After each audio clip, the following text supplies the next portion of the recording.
Ngayong episode mga brothers on the wheel ay maiikutan na natin ang kauna-unahang electric bike ng Rusi na merong model name na EBI-1. Pero bago tayo magpatuloy sa mga naisuportahan ng ating YouTube channel, baka naman pwede kayo mag-subscribe at i-like ang ating episode. At kung dito naman kayo sa Facebook nanonood, pwede po kayo mag-follow at i-share naman ang ating video. At dahil dyan, maraming salamat na agad. Kaya let's go sa go!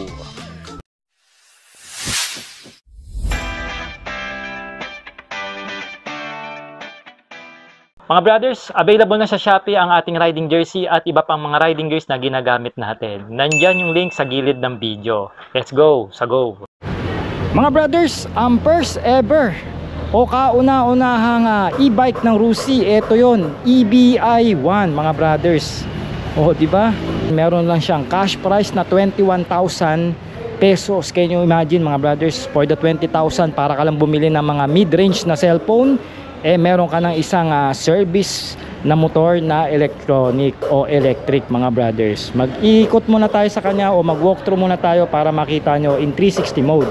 Dito mga brothers sa Rusi, San Fernando, Pampanga, may dalawang kulay siya. Isa itong matte black and then itong kanyang cream white na gloss. Ayan. Comment nyo nga sa comment section kung anong kulay ang nagustuhan nyo rito mga brothers on the wheel, no?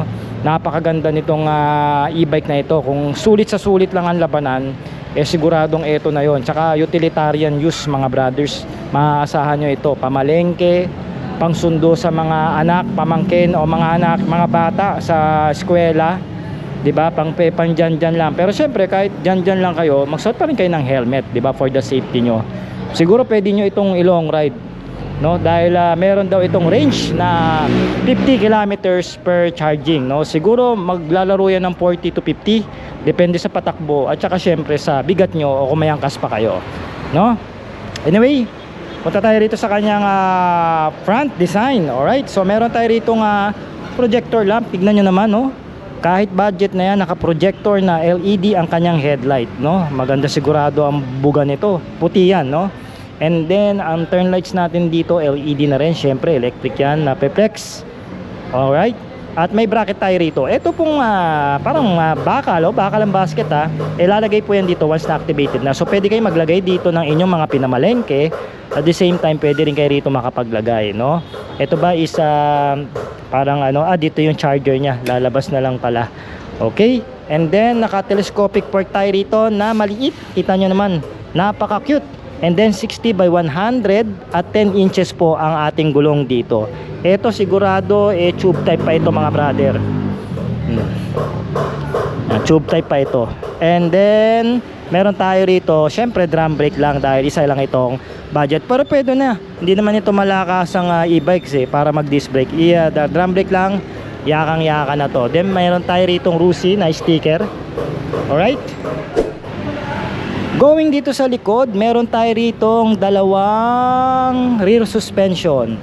Okay, and then nandito na sa mismong swing arm ang ating tapakan ng ating magiging angkas. Ayan, plastic po yan. May tar hugger tayo dito na napakahaba. So hindi tayo basta-basta marurumihan at mapuputikan. Yung susi dito, ito po yung bukasan ng kanyang upuan. Ayan, ito yung battery. So dito ilalagay once na activated na. Ito yung side mirror sigurado. Kung ano na to. Alright, malaki-laki rin pala yung battery. Okay, and then may tire size din tayo rito. Same lang din na 60 by 100 at 10 inches na mags, no? Aluminum po yan at naka tube type pa to dito. Pero parang tubeless na siya no? Pero correct niya ako, pero palagay ko tube type ito mga brothers. Alright, at ang preno natin dito syempre mga brad, sale ngayon sa Lazada na up to 80% tapos may free shipping pa. Baka gusto mo mag-shopping ng motorcycle parts and gear. Link mo na yung link sa description ng video at comment section. Let's go, sa go! LED naman ang ating taillight dito mga brothers. Ayan, no? Tapos yung turn lights na, ito na. Nandito na mismo sa iyong taillight, no? At mayroon tayo rito parang plaka. Gusto ko rito may backrest siya. Di ba? Tapos yung upuan natin, ito lang kaliit para sa ating back ride. Ito naman yung upuan ng rider, mas makapal at mukhang komportable. Diba? Tingnan nga natin. Maganda yung leatherette na ginamit, oh, upholstery rito, oh. Tsaka malapad yung floorboard, tignan nyo naman, di ba? So ito yung malalagay nyo rito na ano, pwede yung paa nyo rito sa unan, tapos kung may ilalagay kayo, wala nga lang siya yung utility hook, pero pwedeng palagyan yan dito, yung mga double adhesive dyan, no? Standard ignition. Tapos ang gusto ko pa rito, may remote siya, pwede two-way ang kanyang susi, no? Isang remote, isang physical key. Then naka digital tayo, syempre e-bike na to eh, no? May basic switches tayo rito sa kaliwa, nandito yung horn, left and right, no? Tapos yung ilaw natin, that's it. Ito ata low beam, high beam baka, no? Standard o basic na brake levers, no? Ilang inches kaya to? Parang nasa 4 yung kanyang meter panel. So very basic, no? At sakyan naman natin mga brothers para sa ating bike fitting. Tingnan natin kung anong feels na sumakay dito sa e-bike na Rusi. Napakababa ng kanyang mga brothers, na kanyang seat height, oh. I wonder ilan lang kaya ang seat height nito, pero parang nasa 700mm lang, para ka lang naka-cruiser dito, baba. So yung mga kahit mga Pilipina na mabababa ang height, kayang-kaya to, sila Mrs., sila GF, no? Kahit mga bata kaya maninuhin to. Upright yung ating handlebar, no? May mga basic switches, sabi ko nga kanina. Tsaka yung upuan, komportable upuan, no? Hindi pa tumatakbo, pero mapipil mo kagad na para ka lang nagmamaneho na isang bisikleta. Laki ng turn radius, oh, pang bike talaga, oh. Oh, di ba? Magaang, sigurado to. Ang bigat lang ata nito is around, pakagang ito, nasa ilang kilo ba to? 40 kilo lang ba to? Baba. Grabe. Ito pa lang mga e-bike, syempre.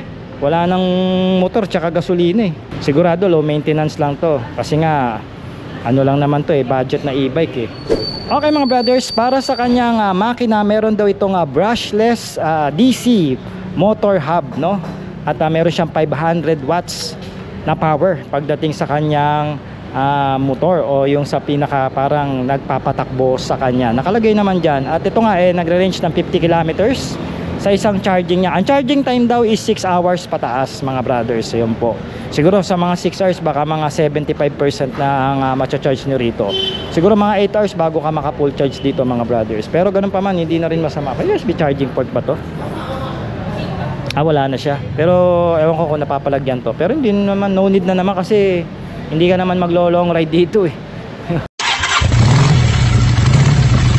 Alright mga brothers, ito daw merong updated price na 21,000 pesos kung gusto nyo po siyang i-cash. Baka may discount pa yan kung spot cash nyo babayaran, pero yung SRP niya is 21. Ngayon, kung kukunin nyo ng terms, nag-o-offer po si Rusi ng 1 year na hulugan para dito sa kanilang e-bike na may model name na EBI1, na magda-down payment kayo ng 5,000 pesos. And then for the monthly, meron siyang 2,125 for 1 year yon, and then rebate nyo is 200 pesos. Alright? Binablog ko lang ma'am. Okay, so mag-comment naman kayo ng yes mga brothers kung nagustuhan nyo po itong kauna-unahang e-bike ng Rusi. Ito nga yung EBI1 na mayroong presyo na 21,000 lang. Ito na yung pinakamurang e-bike na nakita ko. Ewan ko lang sa iba, correct nyo na lang ako dyan. At mga brothers, maraming salamat po at umabot kayo hanggang dito sa dulo ng ating vlog. Once again, huwag nyo kakalimutan mag-subscribe at mag-follow sa ating mga social media account dyan po sa Facebook at sa YouTube. Alright?